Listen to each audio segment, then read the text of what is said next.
들으면 참 기분이 좋아지는 말들이 있습니다. 화해, 승진, 해결. 또 학생들은 100점, 엄마들은 백화점. 그리고 모두가 좋아하는 고기, 맑은, 푸른, 참 듣기 좋은 말들이에요. 그리고 선물. 여러분, 선물은 사람을 참 행복하게 하는 힘이 있는 것 같아요. 제가 생각해 보니까 어렸을 때는 왜 그렇게 선물을 받으면 기분이 좋았는가 떠올려 보니까 어렸을 때는 그랬던 것 같아요.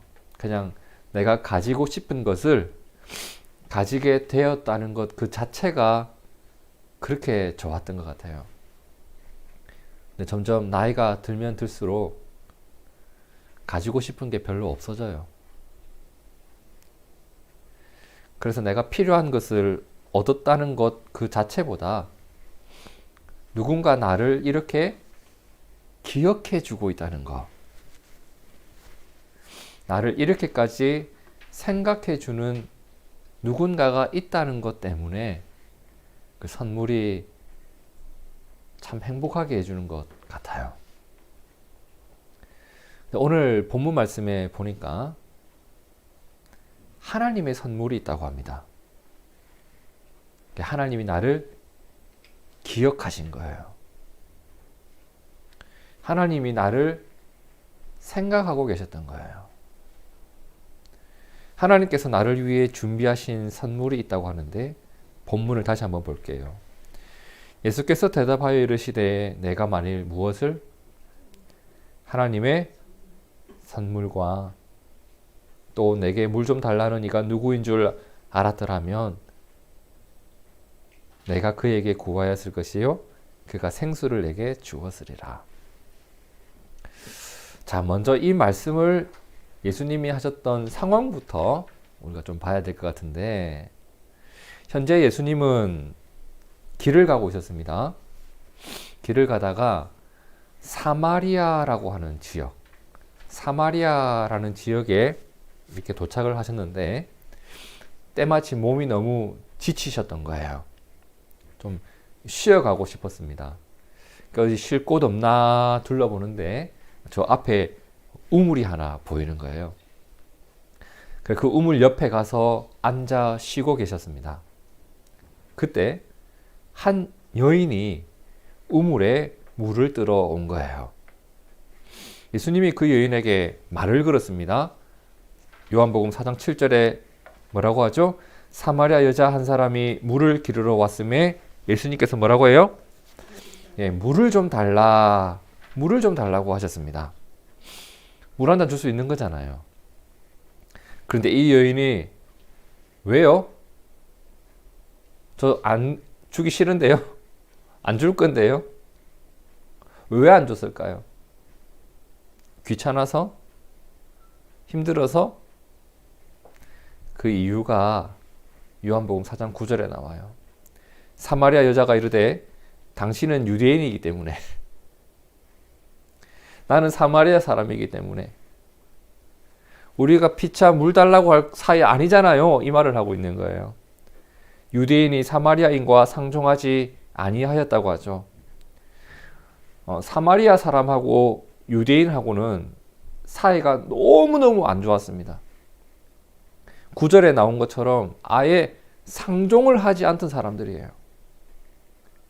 여기에는 아주 오래된 이유가 있죠. 역사적 이유가 있고 오래된 다툼이 있고 서로에 대한 깊은 상처가 있었거든요.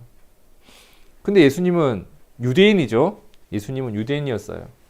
그래서 이 여인은 예수님께 물 한 잔 주는 것조차 싫었던 겁니다.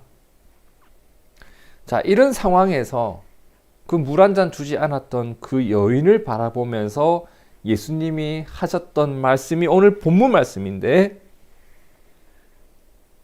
여인아, 네가 만일 하나님의 선물을 알았다면 그리고 너에게 물을 좀 달라고 한 내가 누구인 줄 알았다면 내가 너에게 물을 좀 달라고 했듯이 너가 나에게 무언가를 구하는 것이 있었을 거야. 그래서 우리가 궁금해지는 게 있어요. 이 여인이 알면 구했을 거라고 말씀하신 하나님의 선물, 그게 도대체 뭘까? 그 하나님의 선물이 무엇인지는 사실 성경 곳곳에 나와 있어요. 근데 오늘은 우리가 요한 1서 4장 9절을 통해서 그 하나님의 선물의 실체를 좀 알아보려고 합니다. 자, 요한 1서 4장 9절 말씀 함께 읽어봅니다. 시작. 하나님의 사랑이 우리에게 이렇게 나타난 바 되었으니 하나님이 자기의 독생자를 세상에 보내심은 그로 말미암아 우리를 살리려 하심이라. 자, 하나님의 선물이 뭐냐? 하나님이 나를 사랑하셨다는 겁니다. 그래서 나를 살리려 하셨다는 겁니다. 그리고 이 일을 위해 예수님을 세상에 보내주셨다는 겁니다. 이것이 하나님의 선물이에요. 우리가 잘 아는 요한복음 3장 16절도 같은 내용이에요. 하나님이 세상을 이처럼 사랑하사 독생자를 주셨으니 이는 그를 믿는 자마다 멸망하지 않고 영생을 얻게 하려 하심이라. 여러분, 하나님은 예수님을 통해 우리에게 무엇을 알게 하셨어요? 내가 하나님의 사랑받는 자임을 알게 하셨습니다. 그리고 우리를 하나님의 자녀로 삼아 주셨습니다. 그래서 우리가 예수님을 만나게 되면 알게 되는 것이 몇 가지가 있는데, 내가 그토록 외로울 때도 결코 나 홀로 살아본 적은 없었고, 내가 너무너무 힘들 때에도 결코 나 홀로 살아온 적도 없었고, 너무 억울하고 답답할 때에도 그 내 마음을 알고 있는 분이 계셨고, 내가 눈물 흘릴 때에 나의 그 마음 아파하는 것, 그리고 그 마음을 보며 함께 아파하는 분이 적어도 하나님 한 분은 늘 계셨다는 것을 우리가 알게 됩니다. 예수님을 만나면 말입니다. 하나님이 나를 사랑하신다는 것, 하나님이 이것을 세상에 밝히 보여주신 사건이 예수님이 이 땅에 오신 사건입니다.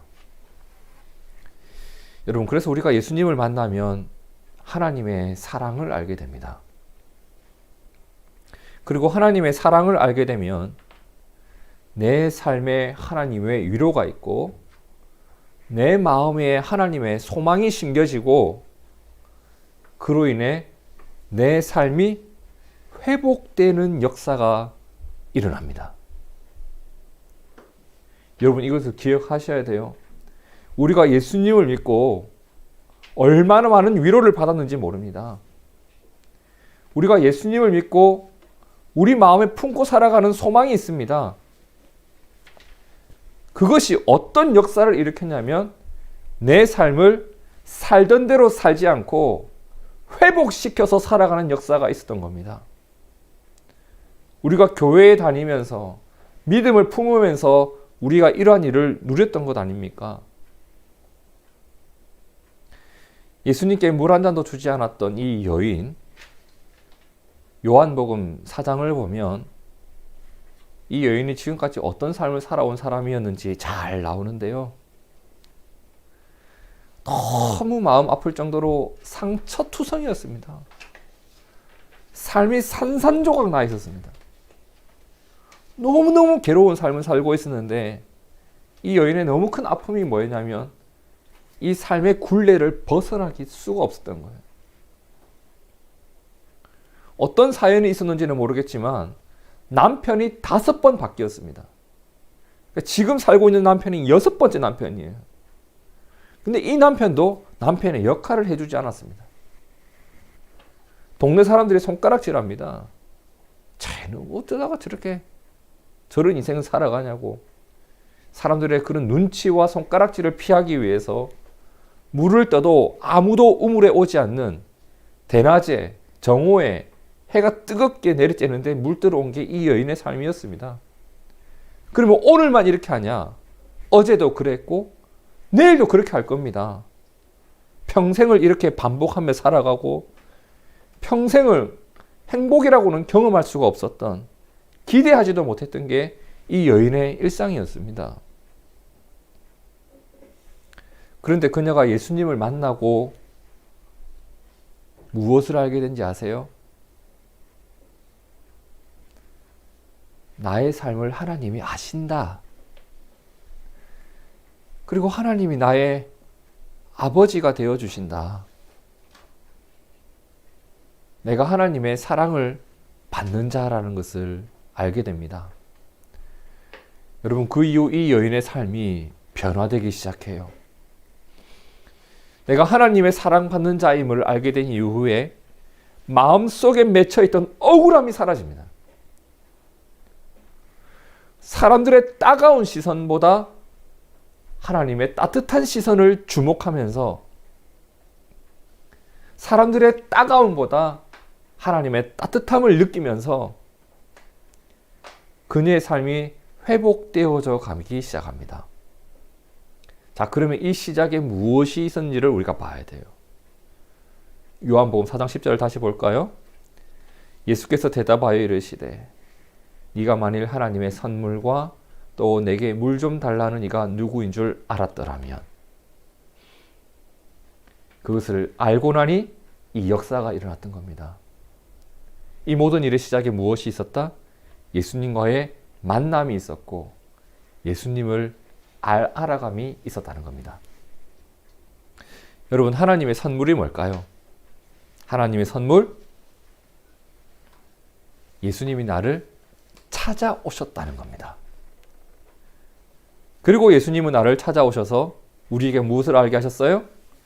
내가 하나님의 사랑받는 자임을 알게 하셨고, 내가 하나님의 자녀로서 살아가는 행복을 알게 하셨고, 영원한 생명이 있다는, 영원한 생명 속에서 살아가는 소망을 우리에게 주셨답니다. 이 모든 것이 하나님께서 오늘 우리에게 주시는 선물임을 믿습니다. 이 선물을 누렸더니 이 여인의 삶이 변화되기 시작했습니다. 그럼 이 여인만 그럴까?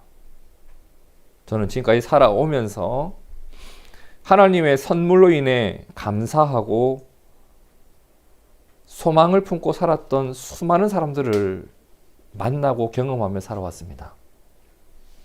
물론 신앙이 있다, 교회에 다닌다는 사람은 누구나 다 하나님의 선물을 받은 사람들이지만 아주 특별하게 기억에 남는 몇 사람. 먼저는 저의 외할머니가 있어요. 외할머니가 85세가 되던 해에 하나님 곁으로 떠나셨는데 예수님을 84세에 영접하셨어요. 84년을 하나님의 선물을 받지 않고 살다가 마지막 1년의 삶을 하나님의 선물을 받은 자로서 삶을 살아가셨던 거예요. 2009년 여름이었습니다. 2009년 여름.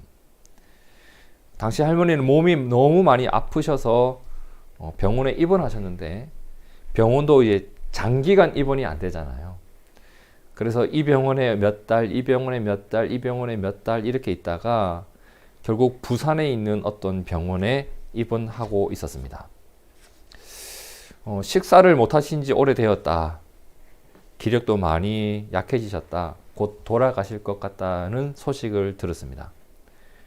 근데 할머니께서 평생을 지냈던 경상북도 울진이라는 곳에 가서 내가 마지막 삶을 살고 싶다고 하셔서 2009년 저는 그때 당시 전담 전도사로서 사역을 하고 있었는데 여름 휴가 기간에 부산에 가서 할머니를 차에 태워서 이제 할머니가 원하시는 그 울진으로 이제 모셔다 드리는 일을 했었어요. 2009년 여름이었습니다. 그렇게 할머니를 차에 눕혀서, 앉아 계시지 못해서 눕혀서, 할머니 이제 저 부산 떠납니다. 이제 병원에 출발하면서. 할머니 이제 경주에 왔어요. 할머니 여기 포항이에요. 할머니 저 창문 밖에 지금 동해 바다가 보여요. 할머니 벌써 영덕에 왔어요. 할머니 기성까지 왔어요. 기성이라는 곳에 도착하면 울진은 거의 다 온 거거든요. 조금만 더 가면 이제 울진입니다. 이렇게 지금 어디 가고 있는지를 계속 이렇게 알려드렸어요. 이유는 아시겠죠? 지금 할머니가 이 땅에서 마지막으로 보는 부산의 풍경, 경주의 풍경, 포항의 풍경, 영덕의 풍경, 동해 바다의 풍경이 될 수도 있다. 그 가능성이 매우 높다라는 것을 알고 있었기 때문입니다. 어디인지 말씀드리면서 혹시 여기 보고 싶으면 눈 뜨고 한번 보시라는 거였죠. 그렇게 이제 울진에 가서 인생의 대부분의 시간을 보내셨던 그 울진읍 신림리, 그곳에 있는 그 집을 가서 이제 차에서 한참을 그 집을 바라보시다가 이제 병원으로 모시고 갔습니다. 근데 이 병원이 예전에 입원해 계셨던 병원이라서 그 병원에 계신 그 간병인들 분들께서 할머니를 알아보고선 할머니 오셨어요? 하고 이렇게 환영을 해주고, 바로 그 병원의 원목, 병원에 계신 목사님께 전화를 해서 할머니 오셨으니까 우리 함께 예배 드려요 라고 하는 거예요. 아, 참 감사한 시간이었어요. 그래서 그곳에서 함께 예배를 드렸습니다. 병원에서. 제가 할머니와 이렇게 예배를 드린 게 몇 번 없거든요. 그러니까 그곳에서 함께 찬송하고 말씀 듣고 기도를 하는데 얼마나 마음이 이렇게 저미는지, 그리고 눈물이 흘렀는지 모릅니다. 왜냐하면 이 예배가 내가 할머니와 함께 드리는 마지막 예배가 될 수도 있다는 생각이 들었기 때문이에요. 그렇게 예배를 하고 이제 주기도문으로 예배를 마치는데, 하늘에 계신 우리 아버지, 그곳에 있는 사람들이 다 같이 이렇게 기도를 했어요. 하늘에 계신 우리 아버지, 하늘에 계신 우리 아버지. 근데 이 말 이후에 더 이상 말이 나오질 않아요. 저 혼자 이렇게 기도했습니다. 마음속으로 하늘에 계신 우리 아버지, 하나님, 할머니의 영혼을 보살펴 주셔서 감사합니다. 감사합니다. 그래서 제가 이 자리에서 하나님을 함께 아버지라 고백할 수 있는 은혜를 주셔서 감사합니다. 그렇게 기도하고 할머니를 바라보는데, 마음, 눈물이 계속 멈추지 않고 흘러나오는 거예요. 근데 그렇게 울고 있는 저를 보며 할머니께서 오히려 환한 표정으로 주셨던 말씀이 있습니다. 야, 현진아, 나 좋은 곳에 간다. 나 좋은 곳에 간다. 네가 잘 알지 않냐? 네가 나보다 더 잘 알지 않냐? 나 좋은 곳에 가는데 그게 걱정할 거 없지 않냐? 그리고 현진아, 그 좋은 곳에 가도록 너 열심히 전도하며 살아라. 전도하며 살아라. 그곳에 은혜가 있었습니다, 여러분. 우리가 이런 대화를 나눌 수 있고 이러한 평안을 누릴 수 있는 것, 뭐 때문이에요? 하나님의 선물 때문입니다. 우리를 위해 이 땅에 오신 예수님을 믿기 때문이에요. 그래서 하나님의 선물을 받은 사람은 믿음으로 삶을 살아가고 소망으로 죽음을 이깁니다. 저는 이것이 예수님을 믿는 자의 영광이고 하나님의 선물을 받은 하나님 자녀된 자의 위엄이라 믿습니다. 두려움이 없습니다. 이겨낼 수 있습니다. 오히려 소망이 나를 굳건하게 붙들어 줍니다. 무엇이 우리를 이렇게 만들었는가? 하나님의 선물이.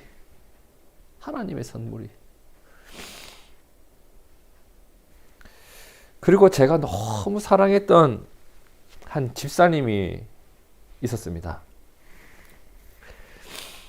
그 집사님에겐 2명의 아들과 1명의 어린 딸이 있었는데요. 그 집사님 저를 얼마나 아껴주셨는지 몰라요. 늘 가난하게 살아가는 모습을 바라보면서 그때 당시에 이렇게 목사님들이 막 그랜저 타고 다니고 이랬거든요. 그러니까 이제 전도사 시절에 목사님들의 차를 이제 제가 그 뭐라고 합니까?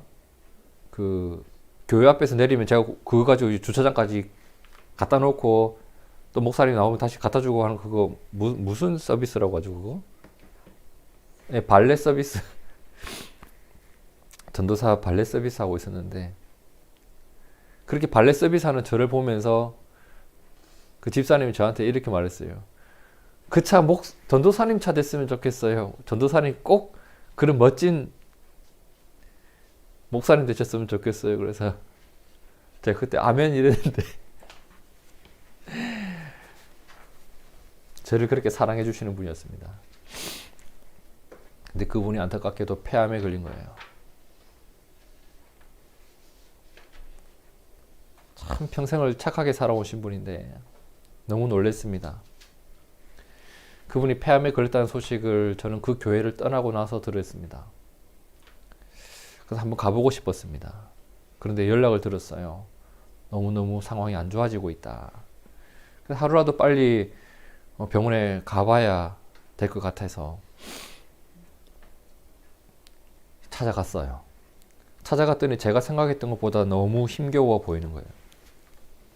예배를 드리려 했으나 예배가 드리기 어려웠고 조용히 성경을 읽고 기도를 했습니다.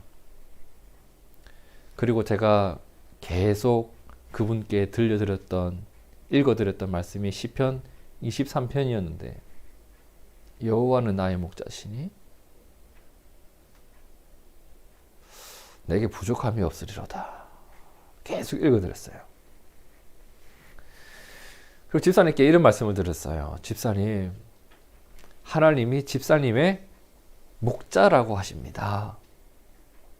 하나님이 집사님의 목자예요. 그리고 하나님은 집사님의 2 아들과 그 어린 딸의 목자가 되어 주실 거예요. 그때 집사님이 진짜 마지막 힘을 내는 것 같았어요. 눈물이 뚝뚝 떨어지는 거예요. 그래서 눈을 딱 뜨시더니 저한테 아멘 이러는 거예요. 아멘 이렇게 고백을 하는 거예요.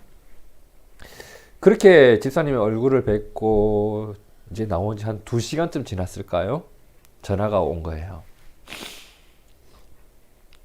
목사님, 우리 집사님 하나님 곁으로 가셨어요. 라는 전화를 받았어요.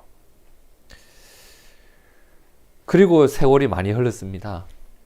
저는 하나님께서 그날 그 어머니의 아멘이라는 고백대로 이루어 가시는 것을 보고 있어요. 그 2 아들과 그 딸이 얼마나 예쁘게 자라는지 모릅니다.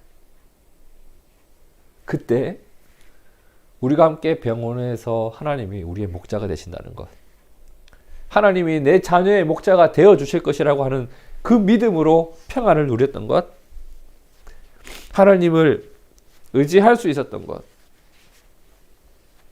그리고 그 믿음의 고백대로 하나님이 실제로 이루어 가시는 것. 여러분, 이 모든 게 뭐예요? 하나님의 선물입니다. 하나님의 선물입니다. 하나님의 선물이 우리의 삶을 이토록 바꾸어 놓습니다, 여러분. 그리고 저는 오늘 말씀에 나오는 이 예수님을 만났던 한 여인처럼 하나님의 사랑 때문에 삶이 회복되고 하나님의 사랑 때문에 상처가 치료된 분들을 너무 많이 경험해 봤습니다. 이건 우리 자신을 가만히 한번 생각해 보세요. 우리 자신을. 우리 모두 예수님 때문에 내가 하나님의 사랑받는 자임을 알게 된 자들입니다. 제가 교회에 가서 가장 행복했던 게 이것 때문이었어요. 아, 나를 사랑해 주는 분이 있었구나. 근데 그 사랑 때문에 어떤 일이 일어나는지 아세요? 지난 상처가 문제가 되지 않는 거예요. 문제가 되지 않아요. 나를 사랑하시는 분이 있다는 것 때문에 상처가 문제가 되지 않는 거예요. 예수님 때문에 나에게도 소망이라는 것이 생겼고, 세상에서 1등하지 못해서 상처받았을 때에도 내가 하나님 앞에서는 1등하면 되겠다. 그거 없어서 마음 아플 때에도 내가 하나님 얻으면 되겠다. 예수님 때문에 소망과 남들이 알지 못하는 살아갈 힘을 품고 살아가는 거예요. 그 힘이 있어서 우리가 지금까지 살아온 거잖아요, 여러분. 가만히 생각해 보세요. 어려운 일이 생겼을 때 우리가 너무 자연스럽게 하는 말 있죠. 기도해 주세요. 맞아요. 우리 기도하면서 이기면서 살아왔습니다. 그거 하나님 선물이잖아요. 어떠한 일이 벌어졌어요. 세상 사람들은 의지할 곳이 없어요. 기댈 곳이 없어요. 근데 우리는 십자가를 바라봅니다. 내가 의지할 수 있고 언제나 바라볼 수 있는 하나님이 늘 내 곁에 계셨습니다. 주님 주시는 소망이 우리 마음에 있었습니다. 그래서 이길 수 있었고, 그래서 살아올 수 있었던 것, 이 모든 게 뭐예요? 하나님의 선물입니다. 오늘 성탄절입니다. 성탄절에 기쁘다 구주 오셨네, 이렇게 해야 되는데 왜 이렇게 눈물을 많이 흘렸는지 모르겠습니다. 여러분, 성탄절은 하나님께서 우리에게 예수님을 보내주신 날입니다. 이로써 무엇이 드러났어요? 하나님의 사랑이 우리에게 드러난 날입니다. 그래서 성탄절은 그 자체가 하나님의 선물이에요. 우리에게 주신 하나님의 선물, 마음에 새기면서 요한 1서 4장 9절 다시 한번 읽어볼까요? 시작. 하나님의 사랑이 되었으니 하나님이 자기의 독생자를 세상에 보내심은 그로 말미암아 우리를 살리려 하심이라. 그로 말미암아 누구를? 우리를, 나와 너를 살리려 하심이라. 예수님이 이 땅에 오신 것 때문에 내가 하나님의 사랑받는 자라는 것이 드러났습니다. 예수님이 이 땅에 오신 것 때문에 하나님이 나를 살리려 하셨다는 것을 알게 되었습니다. 예수님이 오신 것 때문에 우리가 이 모든 지식 속에서, 이 모든 은혜 속에서 살아가고 있습니다. 이것이 하나님이 우리에게 주신 선물입니다. 그리고 우리가 함께 기억해야 될 것은 로마서 8장 32절 함께 읽어볼까요? 자기 아들을 아끼지 아니하시고 우리 모든 사람을 위하여 내주시니가 어찌 그 아들과 함께 모든 것을 우리에게 주시지 아니하겠느냐. 하나님 이런 분이십니다. 성도 여러분, 하나님이 여러분을 사랑하십니다. 하나님이 여러분을 사랑하십니다. 그리고 하나님의 그 사랑은 구체적으로 나타났습니다. 예수님이 이 땅에 오셨고 그리고 아들을 주신 것처럼 모든 것을 동원해서라도 우리를 구체적으로 사랑하시는 분이 하나님 우리 아버지임을 믿습니다. 오늘은 그 하나님의 사랑이 이 땅에 드러난 날입니다. 예수님이 이 땅에 오셨고 예수님이 하나님의 선물이 되어 주셨습니다. 오래전 사마리아에서 삶의 소망이 끊어진 채 살아가던 한 여인에게 예수님이 찾아가셔서 하나님의 선물이 되어 주셨던 것처럼 오늘 우리에게도 예수님은 이렇게 찾아오셔서 하나님의 선물을 안겨주셨습니다. 성도 여러분, 하나님이 여러분을 사랑하십니다. 그리고 하나님이 여러분을 살리십니다. 우리는 그 일을 이루신 예수님을 믿습니다. 하나님의 선물로 인해 우리의 삶이 주님 안에서 행복과 소망으로 가득하길 진심으로 바라고 축복합니다.